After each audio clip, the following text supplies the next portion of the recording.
રાજ્યસભાના સાંસદ રામ મોકરિયાએ શું પેપર ફોડ્યું છે? એમનું નિવેદન સામે આવ્યું. ડોક્ટર દર્શિતા શાહને જવાબદારી મળી શકે છે, ઉદય કાનગડને પણ જવાબદારી મળી શકે છે, રમેશ ટીલાણાને પણ જવાબદારી મળી શકે છે. લાલ લાઇટ સાથે રાજકોટ આવે તેવી શુભેચ્છા પાઠવી છે. આરએમસીના દિવાળી કાર્નિવલ કાર્યક્રમમાં આ નિવેદન આપ્યું છે રામ મોકરિયાએ. જે તમામ ધારાસભ્ય ગાંધીનગર છે તે રિટર્ન આવે લાલ બત્તીવાળી ગાડીમાં, એવું રામ મોકરિયાએ કહ્યું છે. શું રામ મોકરિયાએ પેપર ફોડ્યું છે? સવાલ છે. અથવા એમને હર્ષની લાગણી વ્યક્ત કરી છે.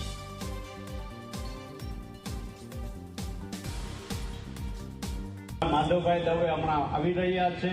ઉદયભાઈ, દર્શિતાબેન કંઈક નવી જવાબદારી માટે રમેશભાઈ વગેરે ગયા છે. એમને પણ હું વંદન કરું છું, પ્રણામ કરું છું. નવી લાલ લાઈટ લઈને જલ્દી આવે એવી ભારતીય જનતા પાર્ટી વતી શુભેચ્છા. શુભેચ્છા આપી છે રામ મોકરિયાએ.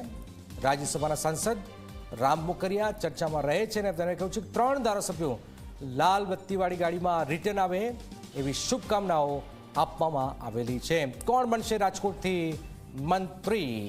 જી હા, રાજકોટ મંત્રીની ચર્ચાઓ ચાલી રહી છે. આ સ્થિતિની વચ્ચે આપ જોઈ રહ્યા છો કે એક પછી એક જે ખબર